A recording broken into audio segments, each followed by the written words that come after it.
Hello and welcome back to the Pitch Side Podcast channel. I'm your host HOD of the BSP. Like, share and subscribe, comment on the video, follow us on social media, and of course join us for more. Welcome to the Mama Africa podcast and the 6th episode.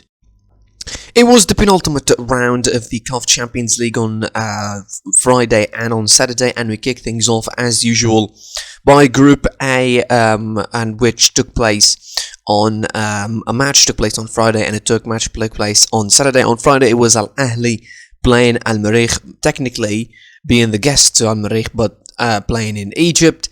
And it was a not so convincing victory, let's be honest, from Al-Ahly, a 3-1 victory that doesn't sound like any. It was pretty flattering, if we could say, to the Egyptian club, who were not really the better side in the game. I thought Al-Merrikh were the better side, in the game. But the fact is that Al-Ahly finished the first half, winners 1-0, which is pretty impressive when you think of the performance that they put. Defensively, they were not that solid. There were,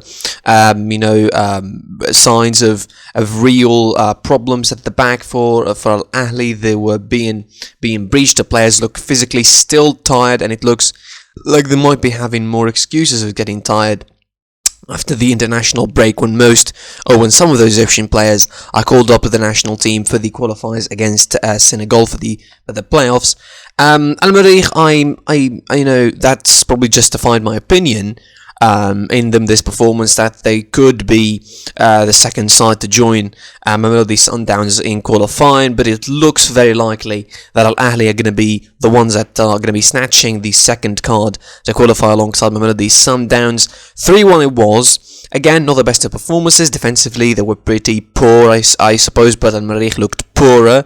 On the few chances that Al-Ahly got in the second half, they scored 3 goals, and scored 2 goals in the second half, plus the goal in the first half from Mohamed Sharif to make it 3-1. It was a pretty convincing in the end, although not exactly the performance that you would wish from the champions themselves. On Saturday, it was Mamelodi Sundowns. No real surprise about this. They defeated Al-Hilal in Sudan 4-2. They convinced everyone. They confirmed their superiority in this group. They confirmed that they are one of the best sides in this competition altogether, by beating Al-Hilal 4-2 in Sudan in a pretty comfortable fashion, including one of the best goals of the tournament, really, a long shot, a long range free kick, one of the absolute very best. So the standings as it stands now, of course, 5 rounds in, Mamelodi Sundowns 13 points, Al-Ahly 7 points, Al-Hilal 4 points, as well as Al-Merrikh, the two Sudanese side, seem to be on the way out unless something happens in the 6th round, of course, and that's something, I mean, Al-Hilal beating Al-Ahly, which doesn't sound like a likely possibility at the moment, albeit it could still happen. Of course, the last fixture will be Mamelodi Sundowns hosting Al-Merrikh on the 1st of April, while Al-Ahly will play Al-Hilal on the same day as well. In Group B, and we officially now know who's going to be qualifying to the next round. It is Raja Casablanca, indeed, with 12 points, and Setif with 9 points, albeit Raja Casablanca, after shockingly lose to Horoya 2-1 in Guinea, they managed to bounce back against Amazulu in South Africa 2-0. Quite a comfortable victory, I would say, for them away from home, despite every possibility that Amazulu could still be in the fight, really, to qualify, but they killed any hopes of that with a 2-0 victory. Ismail Haddad with a wonderful lob over the goalkeeper to make it 1-0 before, make it 2-0 after Haddad made it 1-0 all the way in the 6th minute. It was a pretty comfortable victory, more one-sided game, as you'd expect, probably, particularly in the first half. In the second half, Amazulu tried to salvage a little bit something out of the game, keep themselves in the qualification process, but it didn't work. It wasn't successful. They lose 2-0 at home, and by this, Raja Casablanca topped the group with 12 points, and they will be officially top in the group, with the 6th game at home against Setif. Setif, who, of course,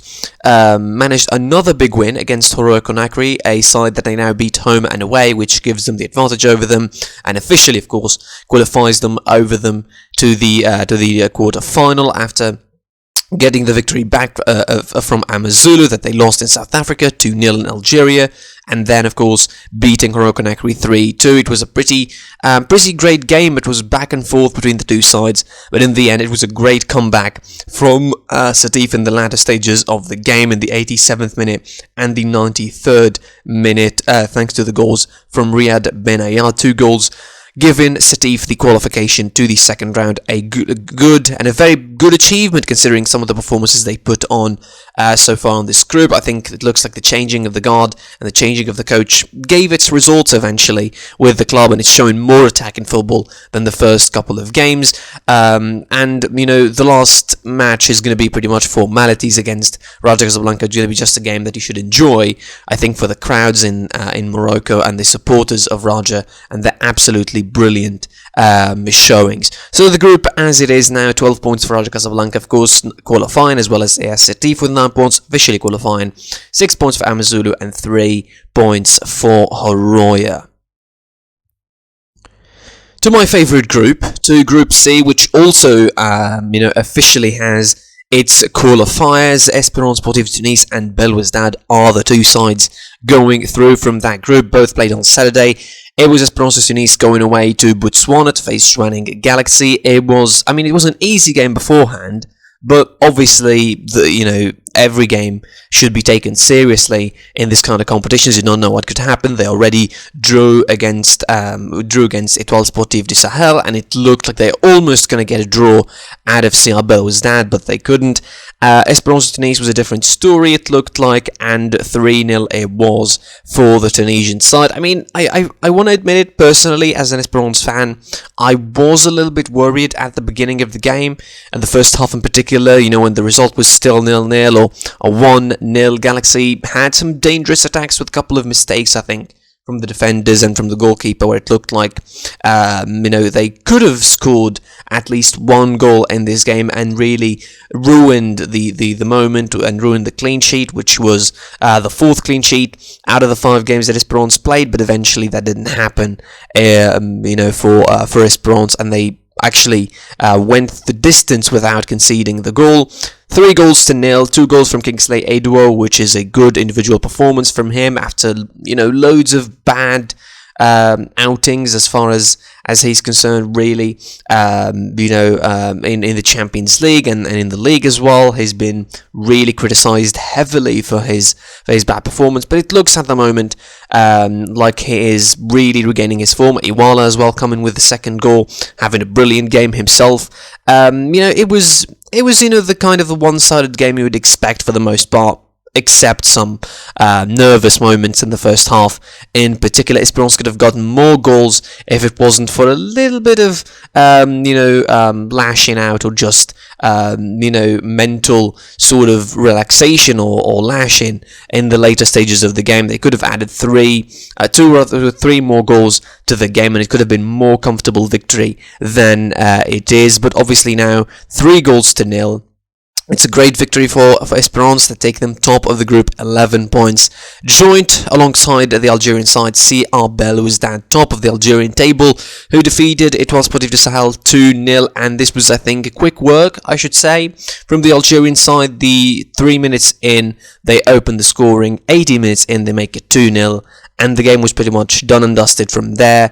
Etoile Sportive du Sahel were basically trying to scramble to make a comeback in the game and try something out, but they couldn't actually. It was more of a one-sided game in the second half, as Etoile Sportive du Sahel looked for damage limitation more than anything. It hasn't been a great campaign for them anyway.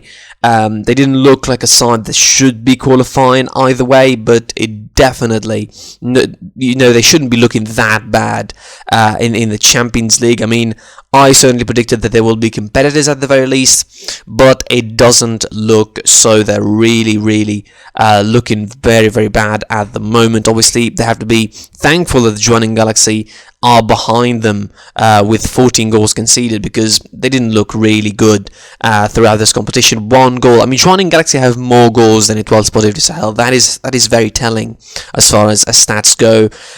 Etoile Sportive du Sahel with 3 points at 3rd place, officially, of course, eliminated from the group stages. It was Esperance Sportive Tunis and Wydad are going to be playing a formal game in the last game, but I think being top of the table is really important as far as Esperance, one of the best sides in the tournament this season, and really, putting their sort of qualification and putting their sort of credits to winning the Champions League this season. They're really playing some smooth football. They're improving. They're trying to find their feet in terms of finishing. And I think once they do that, they're going to be one of the most complete sides you could watch in the African football. I think congratulations, obviously, for them and for Wydad on qualifying. And it will be a really interesting game without pressure, I suppose, and we have to see some brilliant football in that 6th round in Group C. The standings, of course, Esperance 11 points, Wydad 11 points, Etoile Sportive du Sahel 3 points, and Galaxy at the very bottom with 1 point. And finishing off with Group D, it was, of course, the group where Zamalek have been eliminated already. Wydad Casablanca, of course, defeated Sagrada 2-1. It was a pretty nervous game for Wydad Casablanca. I mean, they didn't need to make it nervous, but obviously, since they qualified, they were pretty much going with a change lineup and change side against the debutant Sagrada Esperanza, who managed to score in the 30th minute and make it pretty nervous until the last 10 for Wydad Casablanca when they turned things around. And they scored twice to make it 2-1 and to finish that game with a victory that would have made a difference, obviously, in the standings of the group as far as being top and second of the group. That, of course, denied Petro Atletico to become in top of the group, as, of course, they drawn against Zamalek at home 0-0. This was another poor performance from Zamalek, really similar to the one that they had against them in the first leg, and that is now... I mean, when you score 3 goals really, and you concede 6, and you have those kind of performances, and you have those kind of mistakes, and your board is that kind of messy and all shambolic and making rational decision from rush decisions, not rationale, and they try selling players and decide to play with the 2003 players for the rest of the season. You know that the club cannot make it, and they cannot really blame it on conspiracies or anything like that. The game was pretty clear. Petro Atletico were the better side in a certain way. The Zamalek tried, I think mostly in the second half, they tried more to get even a moral victory out of this one, but it looked like Petro Atletico were always going to be the side that are going to be getting the win in the end, but they didn't. 0-0 draw in Angola. Again, Zamalek, a pretty bad campaign for them overall. This is now 3 games goalless out of their 5 games that they played, and the 6th game is against Sagrada Esperanza at home, so it should get a little bit easier, I suppose, for them, but we cannot really guarantee anything the way Zamalek are playing at the moment. Definitely will probably take some lessons from going out of the competition this early once again this season. For Wydad Casablanca, they're one of the best sides in the competition as well. They're going to be one of the favourites once the quarterfinal stages are in, and it looks to be that the quarterfinal overall is going to be a big affair. From the 8 sides qualifying, you have Sundowns, most likely Al-Ahly in the Group A, Raja Casablanca and Setif in Group B, Esperance and Wydad in Group C, and Wydad and Petro Atletico in Group D. It will be a real big deal, that quarterfinal, and obviously it will be very interesting to see how that quarterfinal will shape in towards the favourites to win the competition. That's it for this episode. Like, share, comment on the video, subscribe to the YouTube channel, enable notifications to receive all the updates from this podcast and the main one dropping tomorrow, and of course follow us on social media. I was with HUD of the VSP, and until next time, I'll be seeing you soon. Goodbye.